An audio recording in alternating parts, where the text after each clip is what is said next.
Muito bom dia, esse é o Refil e a partir de agora você fica cheio de assunto para começar o dia. Eu sou o Arthur Gubert e hoje é quinta-feira, dia 21 de agosto de 2025. E no Refil de hoje a gente vai falar sobre o amigo improvável de Donald Trump.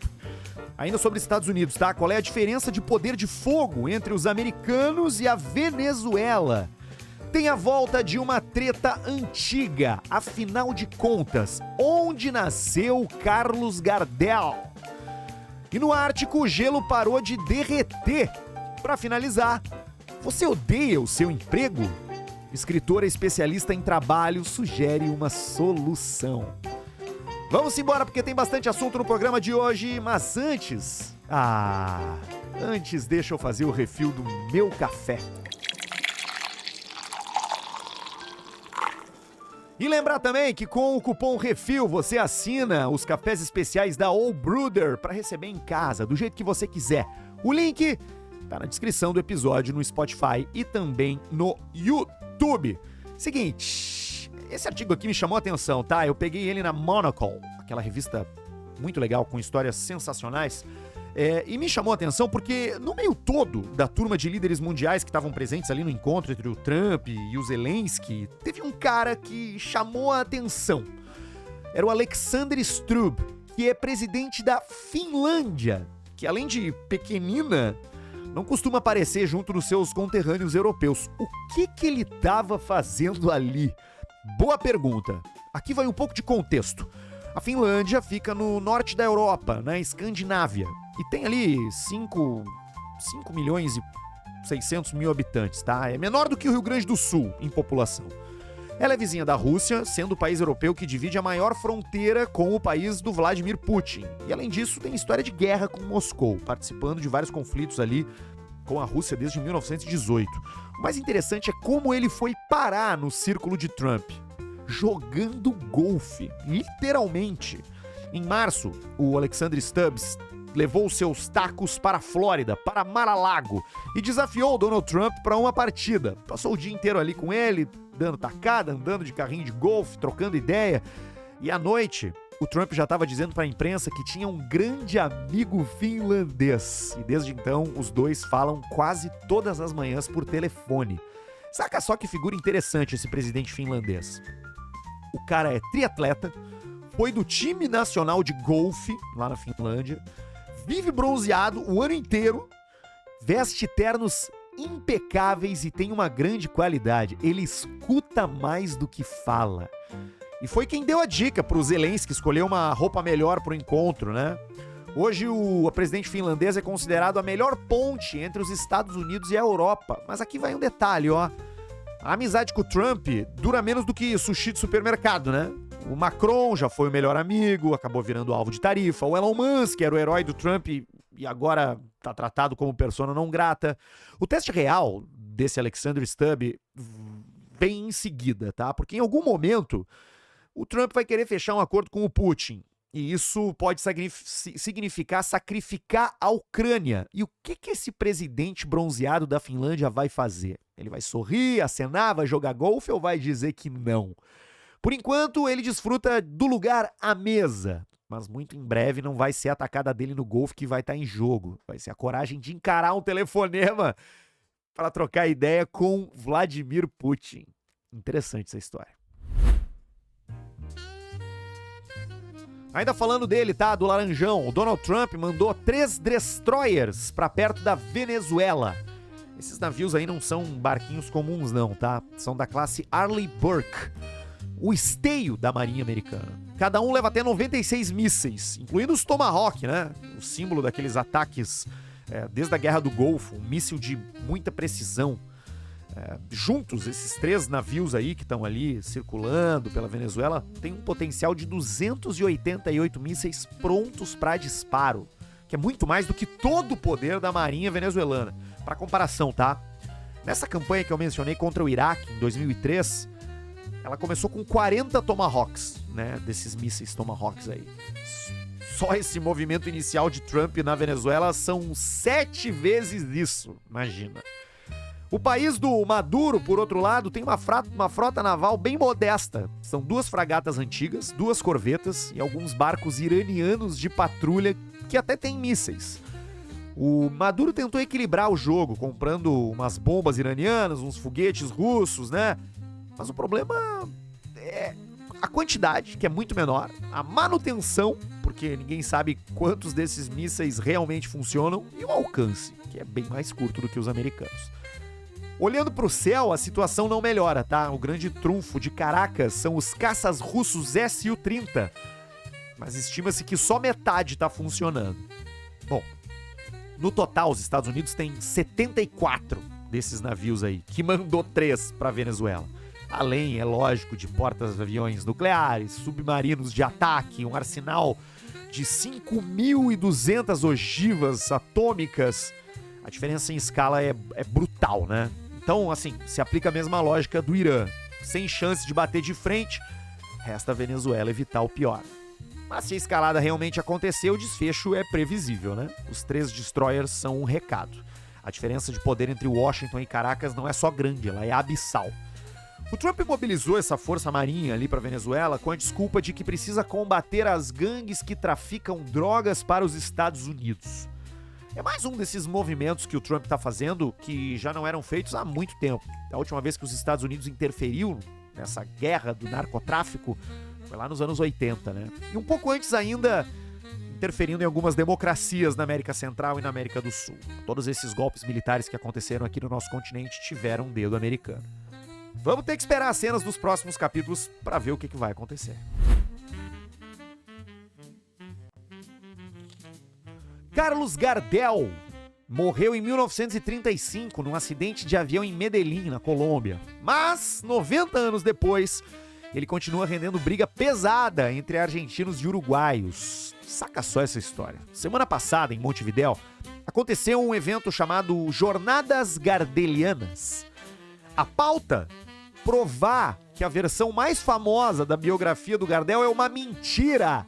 Para os organizadores, o Carlos Gardel não nasceu na França, como diz a versão oficial, mas nasceu em Tacuarembó, no interior do Uruguai. E tem um detalhe macabro, tá? Ele seria filho de um incesto entre um coronel e a própria afilhada de 14 anos. Essa é uma tese tão explosiva que já virou quase religião, tá? Tem pelo menos 30 livros sobre a tese uruguaia contra uma dúzia que defende a tese francesa. Do lado argentino, defender que o Gardel é francês é quase um ato de fé nacional. Sim, porque a tese argentina, que é a oficial, é que ele nasceu na França, mas veio muito jovem para a Argentina, né? E, enfim, acabou sendo a voz mais importante do tango. Já do lado uruguaio, chamar o Gardel de francês é uma ofensa pessoal. A tese uruguaia, tá? Garante que o cidadão Charles Romuald Gardel, que é francês, e Carlos Gardel, o cantor, são 2 pessoas diferentes. Tem até análises forenses de fotografias infantis para provar. Outro pesquisador uruguaio revisitou o acidente que matou o Gardel e apresentou documentos técnicos e simulações digitais para sustentar sua teoria.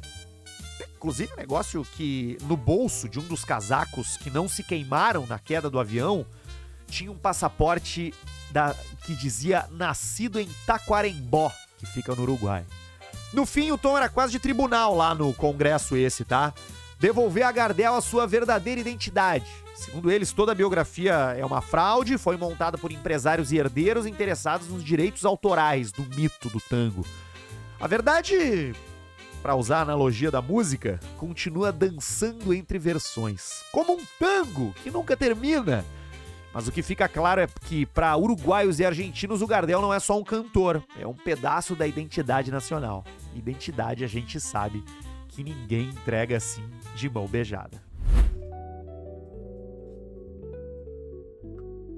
Uma notícia surpreendeu os cientistas essa semana: o derretimento do gelo do Ártico desacelerou. Isso vem acontecendo nos últimos 20 anos. Desde 2005 não tem uma queda estatisticamente significativa na extensão do gelo marinho. Boa notícia? Pois é, pero no mucho. Porque isso não quer dizer que o Ártico esteja se recuperando, muito pelo contrário. Desde 79, quando começaram as fotografias por satélite, né, a área mínima de gelo caiu pela metade. O planeta segue aquecendo, os oceanos continuam recebendo calor. Essa pausa é apenas um suspiro. Segundo esses pesquisadores, o que aconteceu foi uma espécie de trégua natural. As oscilações nas correntes do Atlântico e do Pacífico têm limitado a entrada de água quente no Ártico, o que temporariamente freou essa perda de gelo. Só que essa ajuda da natureza é provisória. Em 5 ou 10 anos, quando as correntes mudarem, a tendência é que o derretimento volte a acontecer em ritmo dobrado. Tem também outro detalhe importante, tá? Mesmo que essa área congelada não esteja diminuindo tão rápido, a espessura, né, a grossura do gelo segue caindo em média 0,6%. Aliás, perdão. Essa grossura segue diminuindo em média 0,6 centímetro por ano desde 2010. Ou seja, a capa do gelo vai ficando mais fina, né, mais vulnerável. Essa pausa lembra uma coisa que aconteceu já nos anos 90, o hiato do derretimento, quando a temperatura global ficou quase estável por alguns anos. Parecia que o aquecimento tinha dado uma trégua, mas era só um intervalo. O planeta acabou continuando a acumular calor e a gente vive hoje a disparada da temperatura. Porque, enfim, o aquecimento global não parou e nem vai parar sozinho. A desaceleração do gelo do Ártico pode parecer uma boa notícia, como eu disse, né? Mas é só isso aí mesmo, tá? Uma pausa. Quando recomeçar vai ser ainda mais acelerado. Eu nem vou entrar aqui na discussão sobre se o aquecimento global... Quer dizer, o aquecimento global é real. Eu não vou entrar na discussão se ele é causado totalmente pelos seres humanos, se ele é um acontecimento climático que vai e volta ao longo das eras do nosso planetinha. Porque, de fato, né? Ele já aconteceu. A gente já teve outras eras do gelo, a gente já teve outras eras de aquecimento. Mas o negócio é que a gente ajuda a acelerar esse processo com a quantidade de gases poluentes, com a quantidade de desmatamento. Então, né, vamos ficar de olho, né? É bom começar, sabe fazendo o quê? Não jogando lixo no chão. Você já vai estar fazendo um grande favor pro nosso planeta. A nossa relação com o trabalho anda bem esquisita, né? Já tem um tempo. Vamos falar sobre esse assunto agora, ó. É uma matéria bem bacana que eu encontrei ele no Guardian, aquele jornal inglês, tá? E quis dividir com vocês porque me parece uma angústia de todo mundo. Tem essa galera que prega a hiperprodutividade, tem a galera que fritou o cérebro no home office da pandemia, de um lado os chefes tentando trazer as pessoas de volta pro escritório, do outro os funcionários defendendo limites, pedindo flexibilidade. E no meio disso apareceu uma ideia simples. E se o trabalho fosse, no mínimo, um jeito agradável de passar o tempo? Eu gostei do que a Brie Groff, uma consultora e escritora norte-americana especializada em trabalho, falou no último livro dela, Today But Fun. Olha que interessante. Ela defende que o verdadeiro sinal de um bom ambiente de trabalho não é a produtividade, mas é quanto os funcionários se divertem. Para ela, o problema não está no trabalho, né? Mostrar habilidade, resolver desafios, criar algo que os outros querem. Pode ser prazeroso. O que pesa são os rituais inúteis. E aí eu concordo com ela, né? Os códigos de profissionalismo engessados, as reuniões sem fim, os e-mails em excesso e a ideia de que o trabalho precisa ser sofrido para ter valor. A proposta dela é recalibrar expectativas. Nem transformar o trabalho numa missão de vida e nem tratar como um fardo inevitável, né? O trabalho pode ser uma fonte de alegria, mas apenas uma entre muitas. Pequenos gestos ajudam. Personalizar o espaço, usar uma roupa confortável para trabalhar, cultivar relações com os colegas, fazer um happy hour de vez em quando, planejar intervalos. Tudo isso colabora com um ambiente mais divertido. O dado curioso é que a diversão tem efeito direto no resultado. Pesquisas já mostram que trabalhadores que relatam ter se divertido recentemente são os mais motivados e, consequentemente, os que mais geram lucros. Claro que não dá para esperar diversão o tempo inteiro, né? É óbvio isso. Tá trabalhando um circo.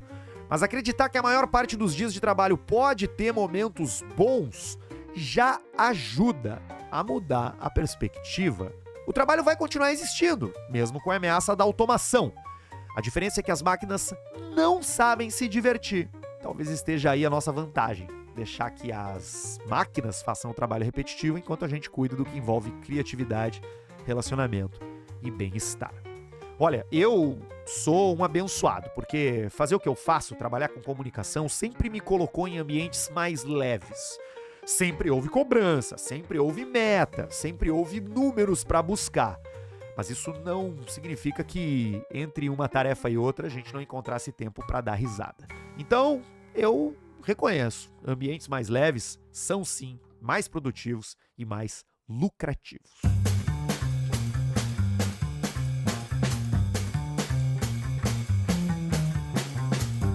Deixa eu te perguntar uma coisa, tá gostando do Refil? Me conta. Pode comentar ali no YouTube, tá? E também no Spotify. Eu leio sempre, todos os dias, todos os comentários e curto todo mundo.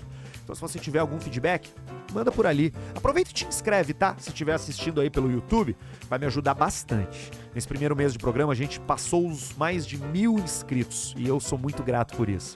Da mesma maneira no Spotify. Ali não dá pra se inscrever, mas dá pra seguir.